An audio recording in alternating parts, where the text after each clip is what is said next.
Hello everyone, my name is Bernard and thank you for coming to my channel. I am a current Lambda student and college dropout, and today I just wanted to give you my advice if you're thinking about going to Lambda School on just kind of how to succeed. And I feel like kind of weird saying that because basically what I'm telling you is what I've done and what's gotten me this far, and I feel like I'm doing okay with my schoolwork. I've, not failed a sprint, haven't missed anything really, and I've been able to implement everything I've learned on my own.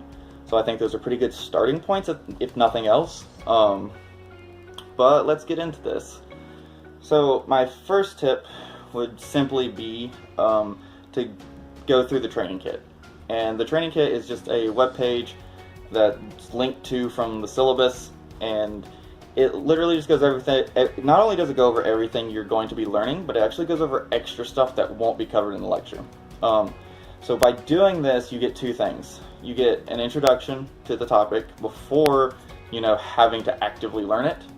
And then you also will get some supplemental information to broaden the knowledge or make it deeper, however, because it's just kind of extra stuff. It's sometimes different depending on the topic, but it'll broaden your knowledge of that topic, so you'll have, more to go with, a bit bigger context to put everything into the picture. In the training kit, there's exercises you can do and mini projects. Typically at this point, I spend less time coding, and what I'll do is I'll go to the video section, and they have all the past cohorts videos lectures recorded. So I'll find a instructor that I don't have and have watched their video to their cohort, so I hear them explain it their way, right? And they go over the topics they went over for that one, and just like I said, mainly it's their way of explaining it. Because then what that does is I'll hear it again, but from a different perspective with my current instructor. So they may say something that the other one didn't say, and that'll click, or vice versa. Like the statement my current instructor says could be a little confusing, but if I watch that previous lecture and have that, once again, bigger context, it's like, oh, okay, I know what she means, or he means, whichever instructor I have at the time. And it gives you an extra bit of repetition, and as you watch this, that's what this whole video boils down to, is put in as much repetition as you can into a topic, because I've never really stayed on a topic, unless it was a broad topic, longer than the 2 weeks that we study in class.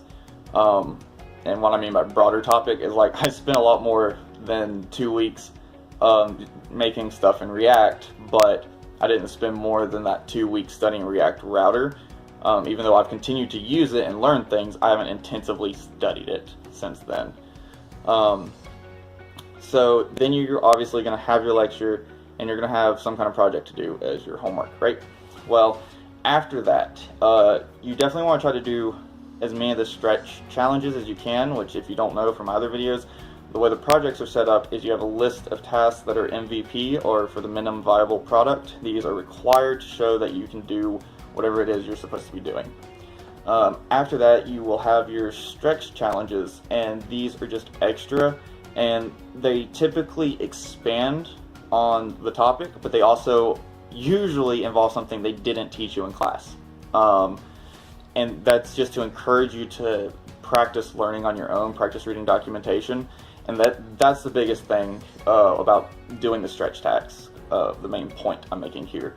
It gives you more coding to do, but it teaches you to learn on your own, which is going to be the biggest skill that you're going to gain and want to level up on throughout Lambda School, or really just in general if you're learning coding. You got to get good at reading documentation and kind of piecing together what they're not going to tell you, because I guarantee you probably 8 out of 10 times you go to docs, they're not going to have what you're looking for, not specifically. They're going to have a list of functions or components or, library, stuff, depending on what it is. And just kind of a description of what that one piece does. There's not always that larger context. So you're going to have to get good at figuring that out on your own. But the last little tip I have is to take this topic, we'll use the React Router example again.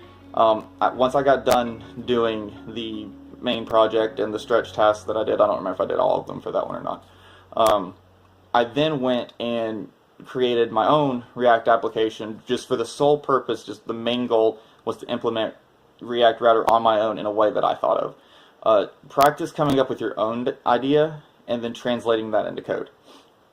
Because I think that's an important skill to be able to have, is because even if you're not planning on being like a freelancer or an entrepreneur or anything, it's not going to hurt if you're working for a company to be able to say, hey, I had this idea that I think can make the application better, and I know that it can be implemented because, you know, I've practiced being able to think about what I could and couldn't do with code.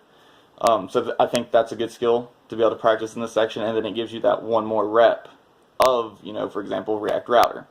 So that way, altogether, I've, you know, done 2 to 4 projects, depending on what you consider a project. Obviously, some of these are more like small exercises, but that use this, and just building those reps, it really ingrains it in you, because then by the time that the sprint comes, you've worked through it multiple times, like easily a handful, right? And then not only that, if you push all of this code to GitHub, if you run into any bugs during your sprint challenge, you can go through your repos and look at your past code. And now you're going to have a ton of examples of what you did right when you were able to take your time. And if there was a bug that came up, you were able to, you know, just figure it out stress-free. And it's there for you to look at and be like, oh, that's what I'm doing wrong again. I remember that now. So these would be kind of my big tips for succeeding through Lambda School. I feel like this would apply to most boot camps, because I would assume they all give you a syllabus. So if nothing else, if they don't have like a training kit or something, you know, maybe practice is getting on Google and learning about that topic. So, but thank y'all for watching. Leave a like if you liked the video. Subscribe to, you know, learn more about Lambda School or coding or just, you know, those types of things. But yeah, thank y'all. I will see you in the next video.